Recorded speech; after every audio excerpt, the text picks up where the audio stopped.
Welcome to Deception Stoppers. Welcome, people. Welcome, welcome. My name is Mark McCormick, as you all know. We're going to get right into the continuation of part one. The defendants continue to commit federal crimes with impunity while charged for extortion. This is going to be part two. Now, I'm going to open up this video by stating all constitutional rights invoked, now waived, as usual. But I'm going to start this video by talking about this reply that was filed on July 8th, 2020 by Courtney Tramaco in this case, which is the attorney that represents the law offices of William L. Geary, LPA, and Stacy Gilbert Osborne and William L. Geary. Now, it's really sad because these people was all over the place in this reply, and they were just all over the place. They were trying to game the court, trying to game the law clerks and the judges. They trying to game them, and I'm gonna explain to you why. Because first of all, they're talking about that I am practicing law. I'm not authorized to practice law. Okay, they are saying that I'm not authorized to practice law, and I'm practicing law without a license. Okay. First of all, my rebuttal to that and my response to that ridiculousness is the Constitution allows, the United States Constitution and all state constitutions allows people to defend life and liberty and property. Okay? Life and liberty and property, all right? So that would supersede any type of rule or any type of law that would be enacted by the state legislature would be considered repugnant to that, all right? So again, it's the Constitution that offers you the right to defend life, liberty, and property, and you can you can petition the government for a redress of those grievances. All right, so that's all constitutionally protected. Now, I am very disturbed because they were all over the place in this reply. And, you know, this situation has been going on for quite some time. So if this was a frivolous situation, if this was a situation where, you know, it was just a frivolous thing, then it would have been gone. This lawsuit would have been thrown out a long time ago, all right? Now, the reason that it has reached this stage is because of plausibility. And the court must draw all inferences in favor of the plaintiffs because we are the ones that's coming to the court asking for the relief. We are the ones who is coming to ask for relief, you know, so they have to draw all inferences in favor of us, and withdrawing the inference and accepting everything as true, is there a likelihood that there is plausible claims that will allow the plaintiffs to have redress? Would those claims allow redressability? And yes, there is plausible claims that we would be entitled to redress for, all right? So there is plausible claims in there, all right? You have an insurance claim that was filed by the defendants themselves. The Geary defendants themselves filed an insurance claim, and we spoke to the insurance adjuster, Tina Fuse-Rigger, and she advised exactly what it was that the Geary firm requested. They requested help for the claim, and they requested that help because they were caught. Okay, they were caught doing what they were doing. They concealed trusts, and they were dishonest. They were dishonest about many things. Okay, they were very dishonest about many things, and they constructed this scheme. Okay, we allege that this scheme was constructed on or around 4/20 of 2016. That's before any divorce was filed. Okay, divorce wasn't filed until June 14, 2016. All right, so when you look at this thing with a when you look at this thing with a magnifying glass, there's plausible claims that are entitled for relief. Now, if you draw all inferences in favor of the plaintiffs and you see, well, there is nothing here, there's nothing here, then that's where the summary judgment will come in at. Now, the plaintiffs are not obligated to prove the case in these pleading stages. That's what discovery is for. And as we stated, there was many times where the magistrate Judge Julson in this case has stayed discovery. All right. Now, her final stay of discovery expired May 17th, 2020. Okay. So one would ask, okay, well, if her stay of discovery expired May 17, 2020, why didn't you propound discovery? We didn't propound discovery yet for a number of different reasons, okay? We wanted to avoid the unnecessary extra work and time and confusion, so we wanted all decisions on motions to be rendered. And the Judge Marbley has put out an order, I believe it was April 25th, I believe it was, right off the top of my head. And in that order, he stated that he would be making a decision on defendant Cho-Chung Lu's motion.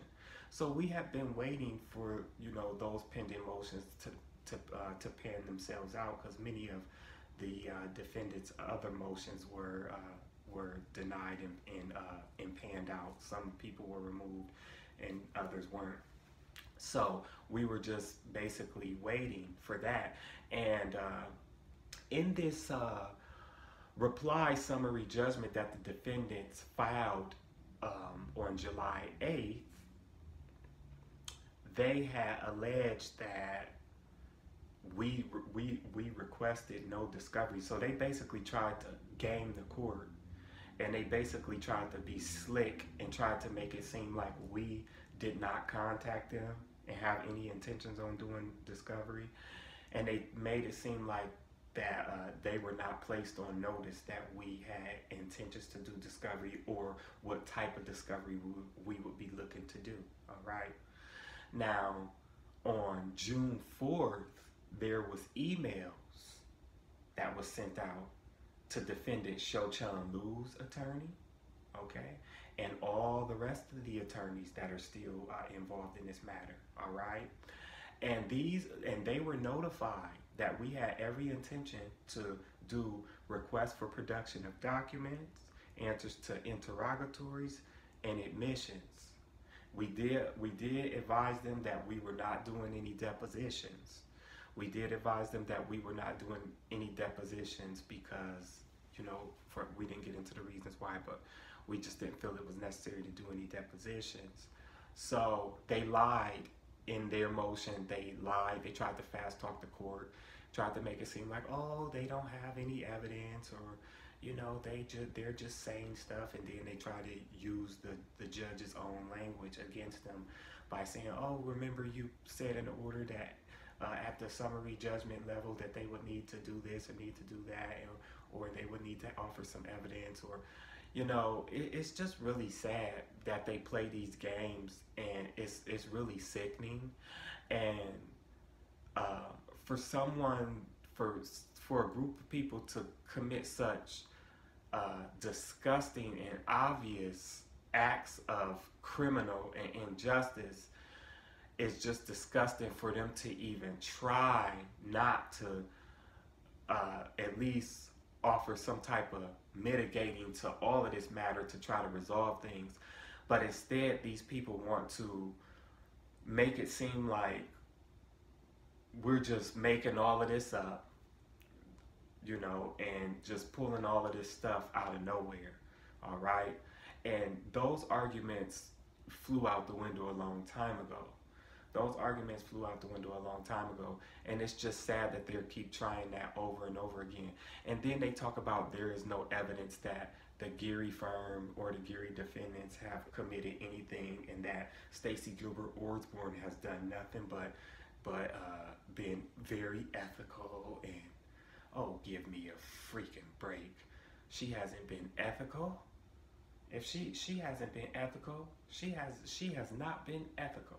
All right, and they are trying to hurry up and get out of this through a premature summary judgment so that they can avoid discovery. Because as you know, discovery was stayed, but the discovery stay expired May 17th, as I said, 2020, and we intend to do discovery as soon as the decisions is made on these motions. Now, I specifically sent an email out on June 4th, and I advised the counsels, all of them, if they had any questions or concerns or any type of rebuttals to our willingness to do discovery, then they could follow up with me, and my email is provided. I have not received any correspondence from Courtney Tramaco.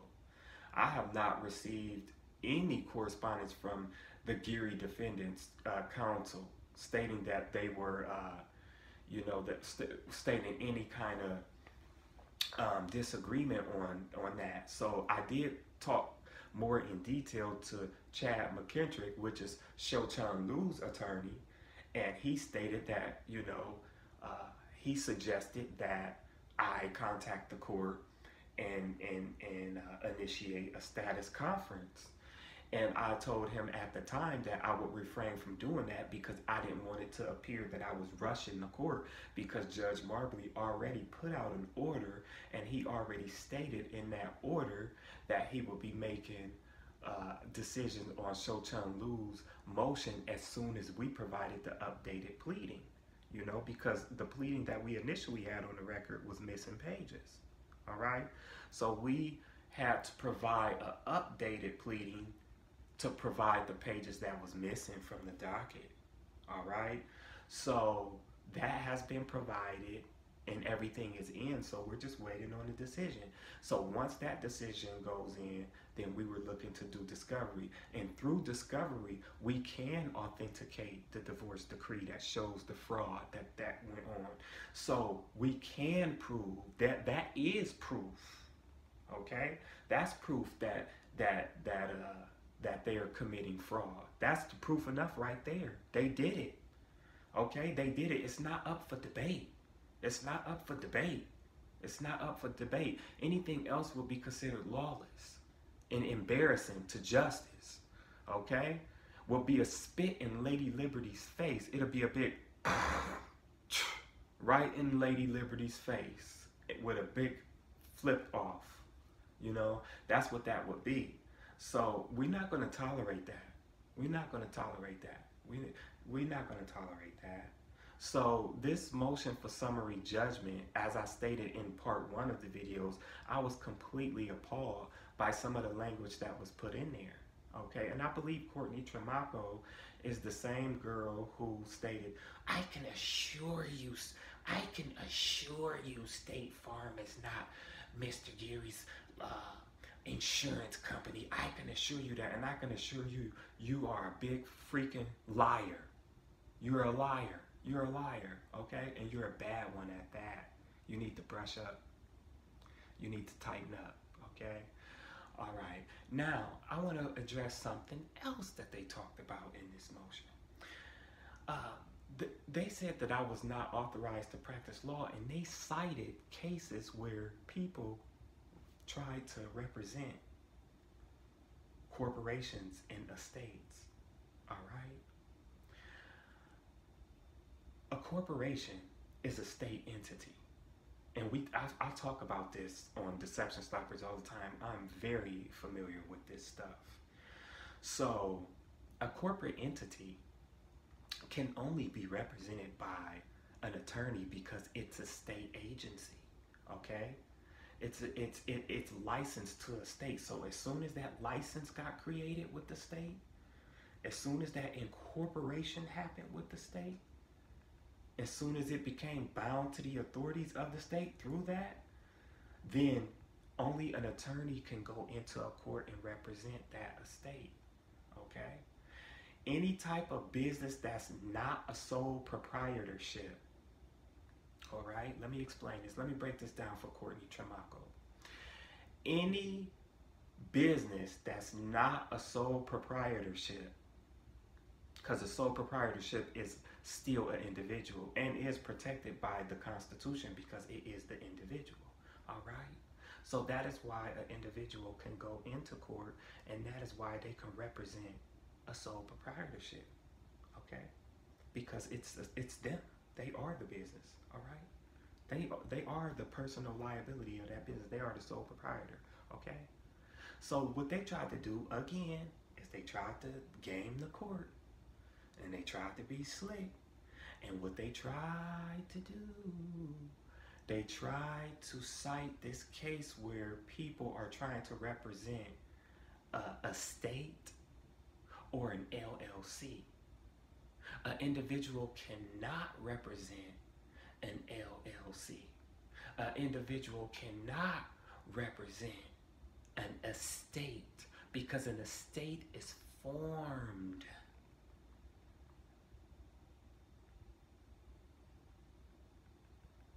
As a state entity, okay? We know that. So don't try to make it seem like they trying to make it seem like somebody don't know what they doing. All right? I know exactly what the hell I'm doing. You might not see that I know what I'm doing. You might not see it until it's too late. But I know what I'm doing. All right? So, with that being said,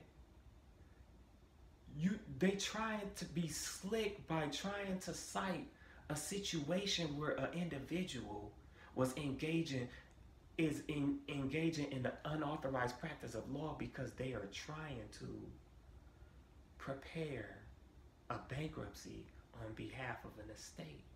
All right? You can't do that. You can't do that. Now, a person can prepare a bankruptcy on behalf of another person. A person that's not an attorney can definitely prepare a bankruptcy for another individual without being an attorney, okay? That's called a bankruptcy petitioner, and they allow it, okay? So, with that being stated, that little argument that they made and that little case law that they put in there is misplaced. It's misplaced. All right? Okay? And then they tried to slightly rebuttal the fact that we proved our prongs of continuity, both open-ended continuity, closed-ended continuity, and threat of continuity, okay? All right? So either one of the three, either one of those three prongs that we proved will allow us to move forward, all right? We proved all three of them, okay? Under the plausibility test, we proved all three of them. And with the information taken as true, we have claims that are ripe, all right? And then they trying to say, oh, I'm signing for, one plaintiff is signing for another. Let me tell you something. Jason Wagner tried to bring up that in Holbrook's court, in Judge Holbrook's court. Judge Holbrook looked at him like he was crazy. Okay? And that's why Jason Wagner, I don't know why Jason Wagner is not a part of the action, but he got out of this mess. And I think that was smart of him to get out of this whole mess. So when this stuff was still in the state court, he just got out of there. He withdrew. Okay? And Amy Hires took over. All right?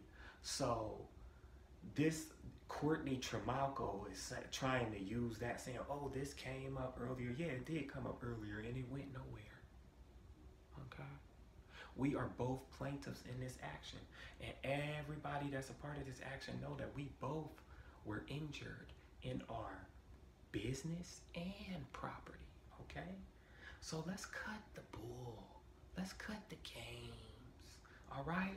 You trying to hurry and wiggle out before discovery, and you knew good and damn well that we are waiting for those motions. You knew good and damn well that we are going into discovery. You knew good and damn well that through discovery we can prove all this. You know good and damn well through discovery we can get those other victims that these crimes was being done against. You know good and damn well that we can authenticate that fraudulent divorce decree through discovery. You know good and damn well. All right? So let's cut it. You lying. You still lying. Still lying. Still lying. Still lying in your paperwork. Talk about you wasn't contacted. Talk about you wasn't contacted. You tried to say, oh, we didn't submit to you an affidavit. Of course, we didn't submit to your affidavit, but we did contact you, all right? We contacted all the counsels, all right? We contacted all the counsels and told them what our intentions would be. You trying to game the system and trying to push this thing off fast. This situation is not going to be over for a very long time. Unless they settle, this situation is not going to be over for many more years to come. Many more. Many more. The court of popular opinion, the court of the people, is the powerfulest court. All right? Okay? All right? This thing is going to breed books, films, and everything else. So this is far from over. Okay? Okay? All right? It's far from over. So you might as well just do the right thing. You might as well just do the right thing and mitigate while you still can. Because I'm going to tell you one thing. It's more than one way to obtain justice. There's more than one way to obtain justice lawfully. So, with that being stated, if these defendants want their hell to be over, and if these defendants, knowing that they did this, want this situation to come to a clean conclusion and for us, everybody to walk away and move on with their lives, they need to come to the table and they need to come and talk to me. All right? All right? That's what they need to do. That's what they need to do. That's what they need to do, because other than that, it's never going to be over. Never. Not even 24 years from now. Never. Never. Never. Never. Okay? So, let's cut the games and get ready to go through discovery so we can get our corroborating things that we need to get through the admissions process, through the answers to interrogatories, okay? And through the request for production of documents, all right? These people committed a new crime. So that's evidence right there. They committed a new crime. That's a part of the pleadings. That's alleged in the pleadings now. All right? We are not obligated to prove the case in these states. We're not obligated. That's what the discovery is for. That's what discovery is for. Okay? All right? So we're going to cut the games. We're going to go ahead and cut the games. All right?